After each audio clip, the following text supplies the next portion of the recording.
a to the power half plus b to the power half minus c to the power half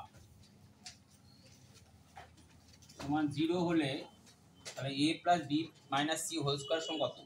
তাহলে প্রথমে এটা দিকে নিয়ে যাও, তাহলে কত হবে? a to the power half plus b to the power half সমান c to the power half। উভয় দিকে বর্গ করো, মানে স্কয়ার, উভয় দিকে কি করবে? বর্গ করে পাই। তাহলে কত হবে? a to the power half plus b to the power half তার কি whole square, c to the power half এর কি হোল স্কয়ার। বুঝলে? এবার সূত্র লেখো। সূত্র কি দাঁড়াবে? a to the power half তার কি square plus b to the power half তার কি square plus 2 into a to the power half into b to the power half সমান কত? এই 2 দিয়ে কেটে দিলাম, c হলো। এবার এই 2 কেটে দিলাম, এই 2 কেটে দিলাম, তা হলো কত বলো? a plus b।